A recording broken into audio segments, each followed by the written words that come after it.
예, 안녕하십니까. 한명기라고 합니다. 예, 오늘도 변함없이 무릎학교입니다. 그렇죠?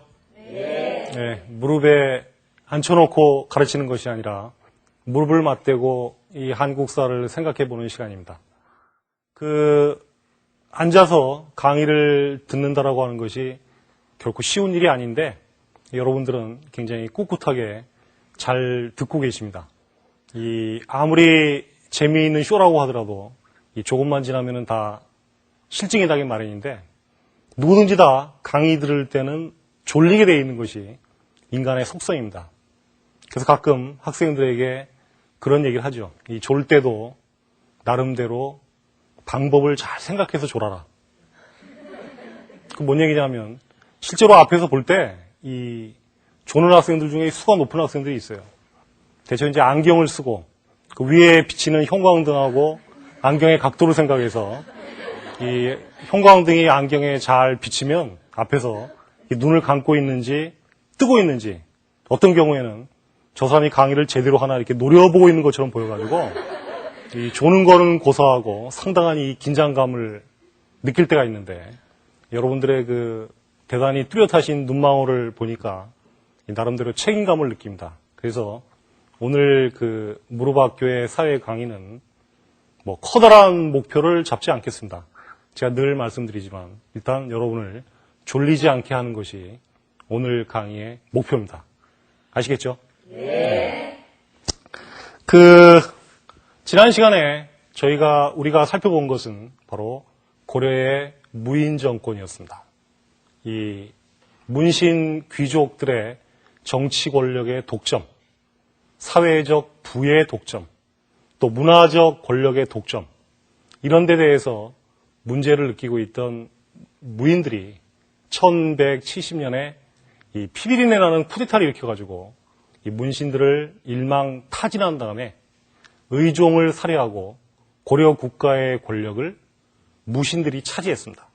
그래서 장장 이의강부터 시작된 무인들의 집권이 1170년부터 1270년까지 약 100년이나 되는 긴 세월 동안 이어졌습니다. 특히 이 1196년에 집권했던 최충원의 최씨 집안은 이후 4대에 걸쳐서 60년 동안 고려의 권력을 좌지우지했습니다. 그런데 시간이 지나면 반드시 변화가 생기는 것이 역사의 속성이죠. 자, 최씨 집안이 장기 집권의 태세를 갖다가 갖추고 있을 무렵인 13세기 초반에 바로 대륙에서는 격변이 일어나고 있었습니다. 자, 여러분이 잘 아시겠지만 삼국시대건 고려시대건 조선시대건 또는 지금이고 간에 이 한반도는 중국 대륙과 압록강 한 줄기를 사이에 놓고 붙어있기 때문에 중국 대륙에서 급격한 정세 변화가 생기게 되면 그 변화의 여파는 바로 한반도로 밀려오기 마련입니다. 자, 무신 정권이 장기 집권 체제로 들어서고 있던 무렵에 바로 중국 대륙에서는 이제 몽골족의 나중에 원나라를 세웁니다마는 바로 징기스칸이라고 하는 인물이 서서히 그 위력을 드러내고 있었습니다. 이 징기스칸에 대해서는 다 들어보셨죠?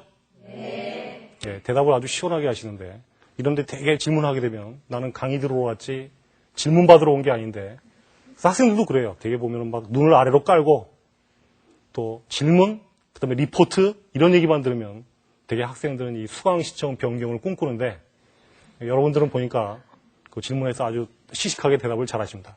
이 징기스칸의 본명은 뭐였죠? 태무친이라고 했습니다. 바로 이 징기스칸이라고 하는 인물이 13세기 초반에 바로 몽골 초원에서부터 서서히 떠오르기 시작을 합니다.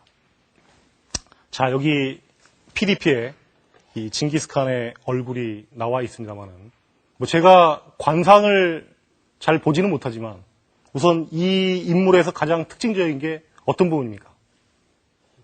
눈매가 상당히 매섭죠? 저하고 상당히 좀 비슷한데. 이 징기스칸이란 인물은 몽골 초원에서 몸을 일으킨 유목민 출신입니다만은 이 유목민이라고 하는 사람들의 삶의 조건이라고 하는 것은 농경민족들하고는 또 다르죠. 농경민족은 농사가 풍년이 되면 그 다음 해에는 일정한 정도의 저축이라고 하는 게 있죠. 그러나 유목민에게는 그게 없습니다. 끝없는 유란과 함께 농경민족보다도 훨씬 더 가혹한 자연 조건 속에서 생존 투쟁을 통해서 이겨내야 된다라고 하는, 어떤 면에서 보면 이러한 그 몽골족이나 거란족이나 여진족과 같은 유목 종족들에게는 이 농경민족이 갖지 못한 이 잡초와 같은 야성이라고 하는 게 있습니다.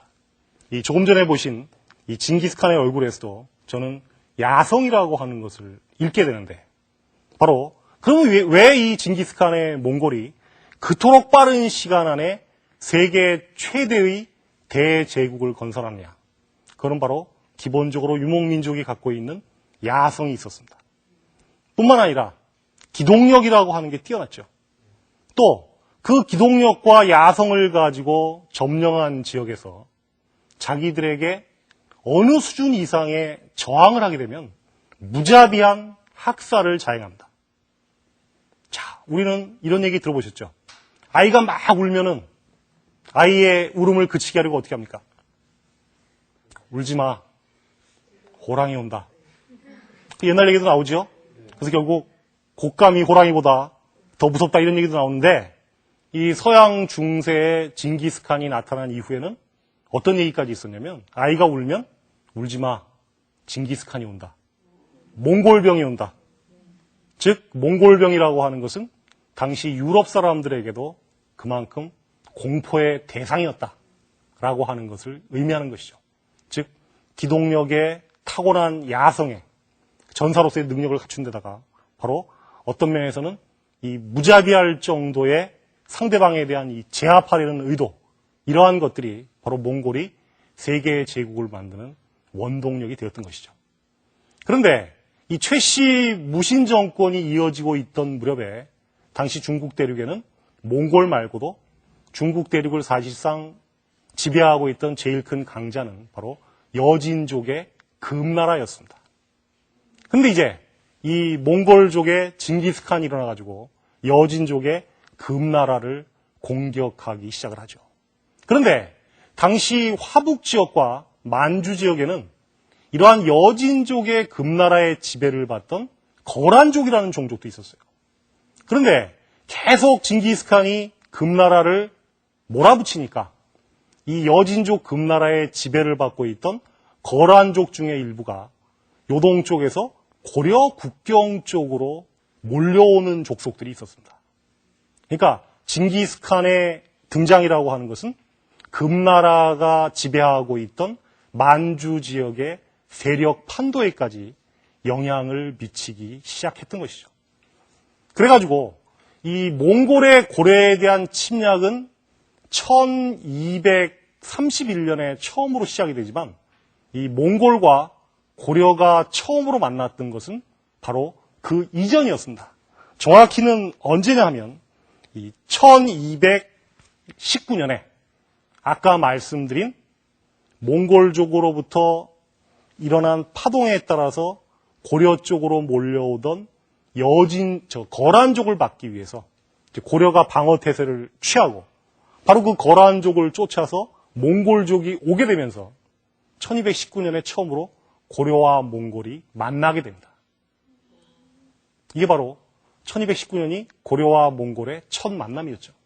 이때 이제 몽골은 거란족에 대한 그 제압 과정에서 고려에게 도움을 줬다라고 하는 이유로 고려와 몽골 사이에 형제 관계를 맺을 것을 요구를 합니다.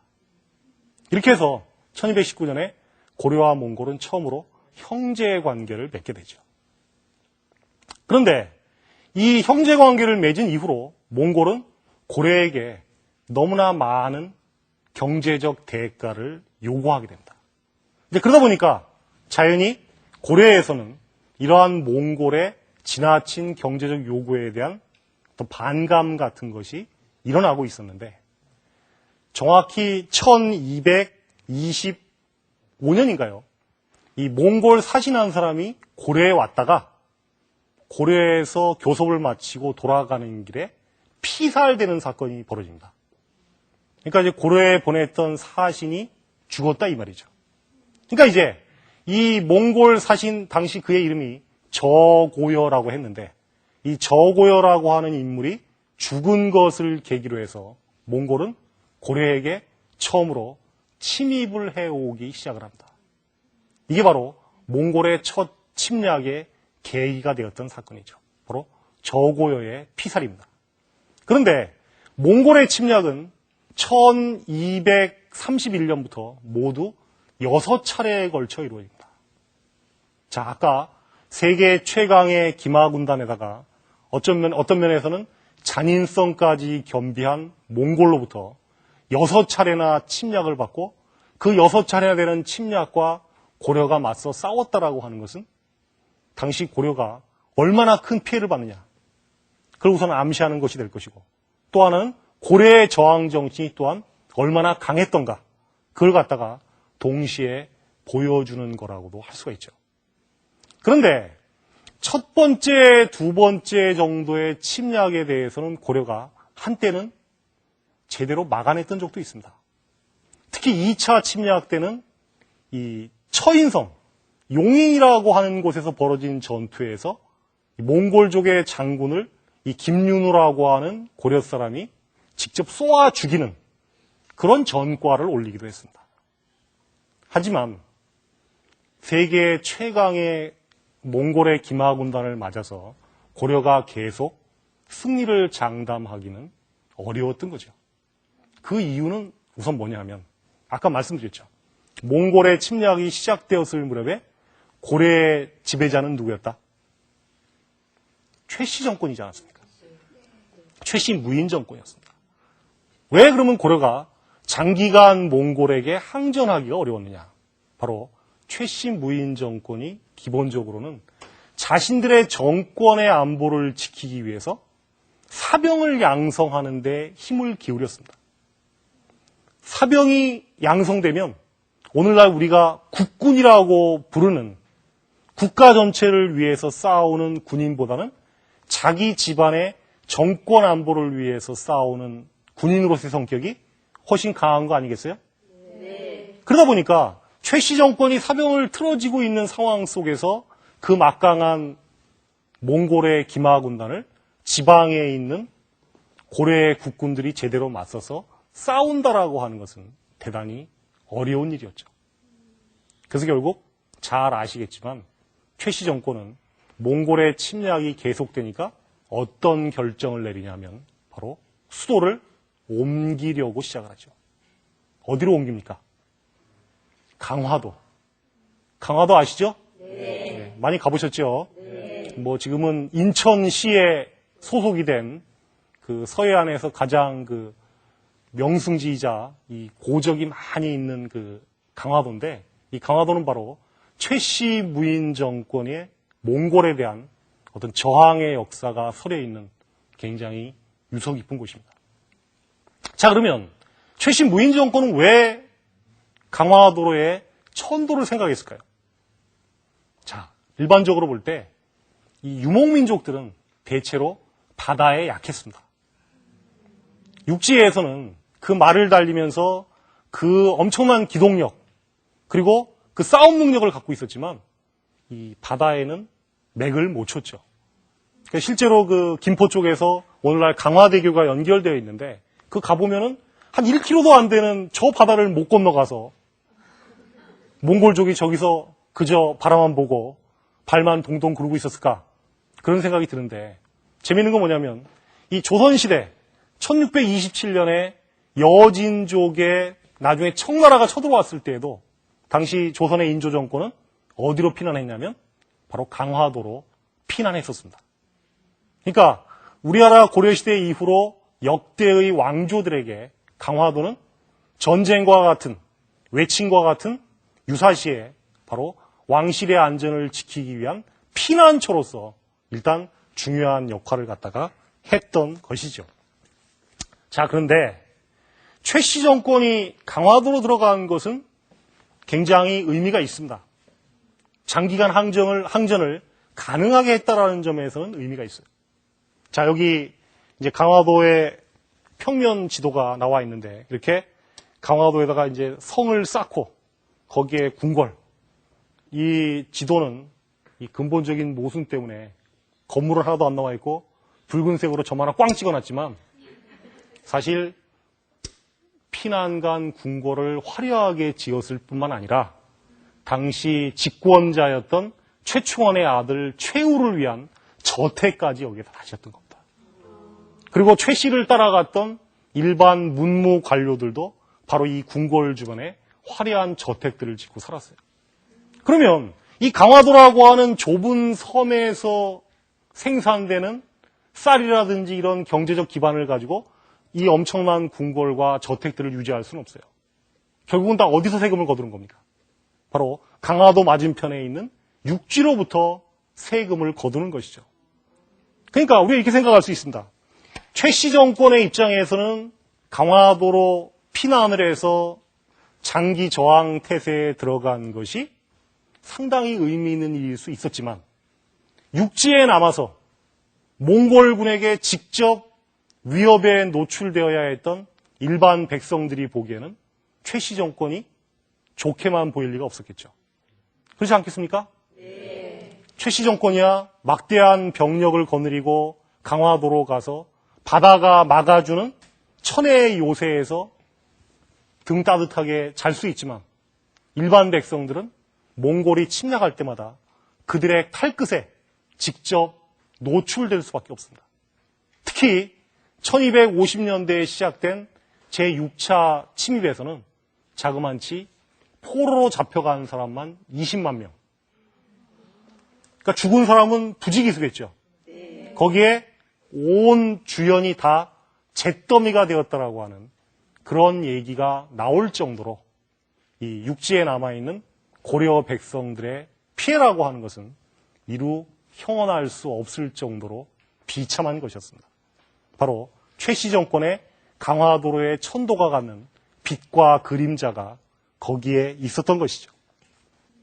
그런데 아까도 말씀드렸지만 강화도에 간 다음에도 강화도에 거처하고 있는 고려의 왕실이나 지배층의 사치라고 하는 것은 결코 그치지 않았습니다.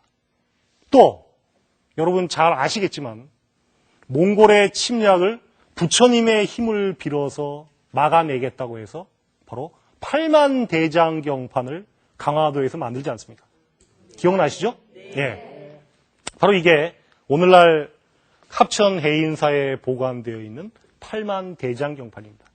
바로 부처님의 원력을 빌어가지고 몽골군을 격퇴하겠다라고 하는 호국의 신념이 서려 있는 굉장히 중요한 문화재이긴 한데, 우리가 또 역설적으로 한번 생각해 보면 결국 부처님의 힘까지 빌어서 막아내겠다라고 생각했다라고 하는 것은 고려가 이미 몽골과 싸우기에는 너무 힘이 부치다라고 하는 사실을 역설적으로 반증하는 것일 수 있겠죠.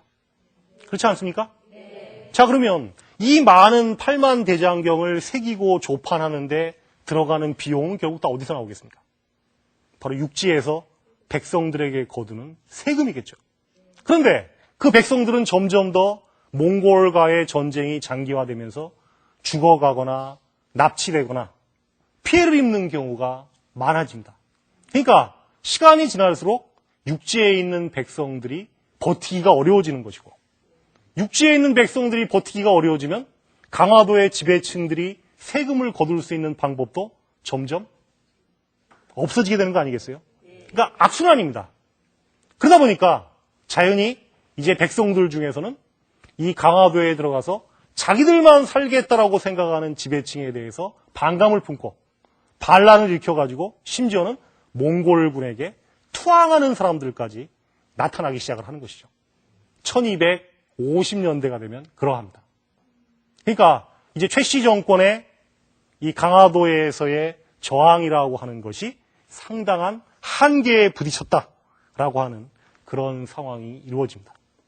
이제 이런 와중에 1258년이 되면 강화도에 있던 무신들이 또 한 번 쿠데타를 일으켜가지고 최씨 정권의 마지막 지도자였던 최의를 살해하는 사건이 벌어집니다. 이게 1258년이죠. 김준, 유경 이런 사람들이 바로 최씨 정권의 마지막 지도자인 최의를 살해합니다.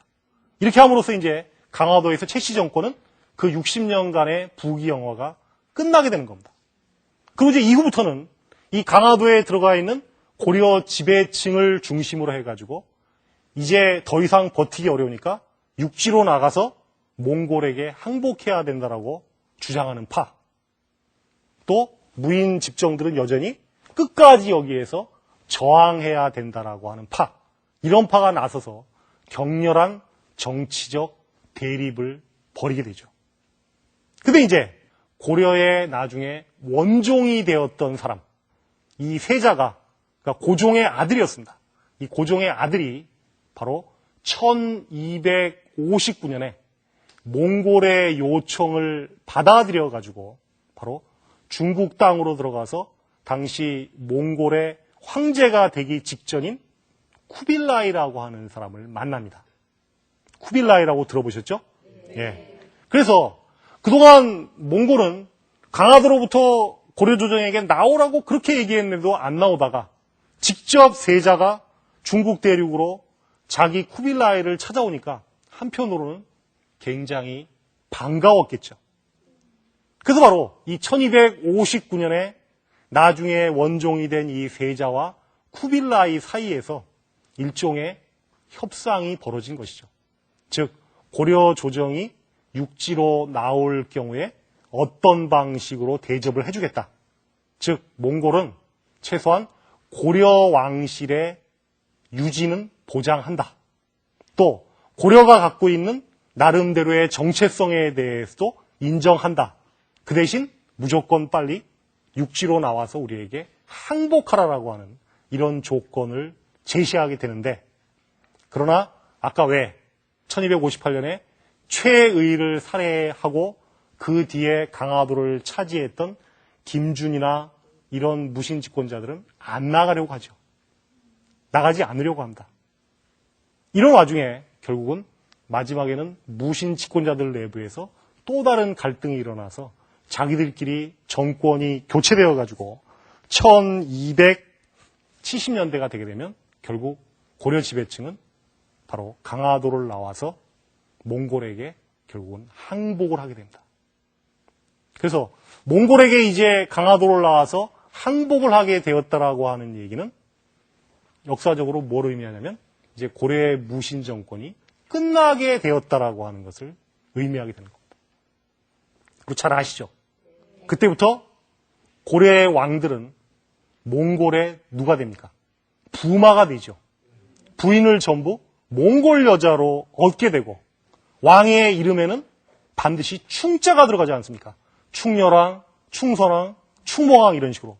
그 충은 누구에 대한 충성입니까? 바로 몽골에 대한 충성이었던 셈이죠.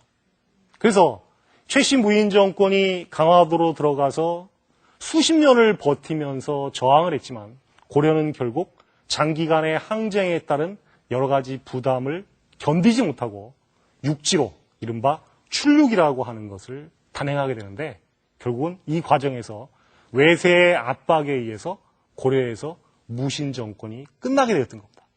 그러나 이제 무신 정권이 끝나고 몽골에게 항복을 하는 것에 반대해서 끝까지 저항했던 삼별초라고 하는 세력도 있죠. 그러나 그 삼별초는 역시 새로운 고려 왕실과 몽골의 연합군에 의해서 제주도에서 다 진압이 된 다음부터는 고려는 이제 명실상부한 원나라 몽골의 간섭기 속으로 빠져들어가게 되고 그것은 치욕적인 부마국의 시대. 또 몽골은 고려 북부 지역의 영토를 빼앗고 바로 제주도에다가는 탐나 총간부라고 하는 것을 설치해서 말목장을 유지하고 매사냥을 위한 바로 원나라의 영토로 만들어버립니다.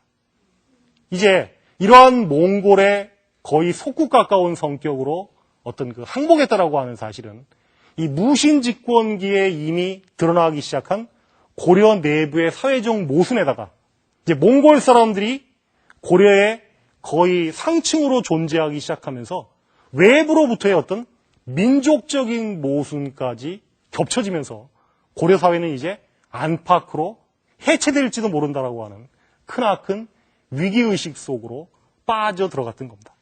그러니까 여러분이 잘 아시는 것처럼 이렇게 이 몽골의 지배 밑에서, 간섭 밑에서 고려 자신의 자주성이 없어질지도 모른다라는 위기의식 속에서 나왔던 게 뭐냐면 유명한 이련이 쓴 삼국유사 속에 단군 신화가 들어간 것이죠. 즉 민족 자체가 절멸될지도 모른다라고 하는 위기의식 속에서 우리의 정체성의 상징인 단군에 대한 어떤 자각이라고 하는 것이 몽고 침략기에 나왔다라고 하는 사실은 결코 우연이 아닌 겁니다. 그래서 이제 이후 고려는 이러한 몽골의 압제와 내부에서 불거져 나오는 모순을 해결하고 그것을 극복해야 되는 역사적 과제를 안게 되는데 바로 그러한 상황 속에서 이제 나중에 조선왕조를 건국하는데 주체 세력이 되는 이른바 중소 지주 출신의 사대부들, 신흥 사대부들, 특히 몽골 원나라로부터 성리학을 도입한 그런 사대부들이 그러한 혼란 속에서 다시 등장하게 되는 겁니다. 마치 강원도 고성과 양양에 산불이 크게 나지 않았습니까? 그 좋은 산, 그 좋은 절이 모두 타버렸는데 산불 자체로 끝난 것 같지만 가만히 살펴보면 그 수덩이가 된 시커먼 흙 사이에서 파릇파릇 싹이 솟아오르고 있지 않습니까? 바로 그것처럼 몽골 침략기에 그 어둡고 깜깜한 그 바닥 속에서도 장차 새로운 시대를 열어갈 싹이 거침없이 솟아나오고 있었다라고 하는 것은 역사에 있어서 과연 발전이 무엇인가 이거를 생각하는 우리에게는 상당히 중요한 그러한 시사를 준다. 이렇게 얘기할 수가 있겠습니다. 그런 면에서 보면 바로 무신집권기에서 몽골 침략기로 이어지는 12세기, 13세기의 우리 역사는 오늘 우리의 현실을 돌아보는데도 대단히 많은 어떤 그 교훈들을 갖다가 전해주고 있다고 하는 것이죠. 자, 몽골이라고 하는 강력한 그러한 세계의 제국에 맞서서 우리가 그 항쟁을 해냈지만 그 과정에서 사실 고려가 입어야 했던 피해라고 하는 것은 얼마나 큰 거였습니까? 20만이라는 사람이 잡혀갔다는 얘기가 나왔잖아요. 그런 면에서 보더라도 우리가 이 험난한 동아시아에서 한반도의 평화를 지키는 일이 얼마나 소중한 것인가. 거기서 여러분이 이거를 통해서 한번 생각해 보신다면 굉장히 보람 있는 일이 아닐까 이렇게 생각합니다. 네, 오늘 여기서 마치도록 하겠습니다.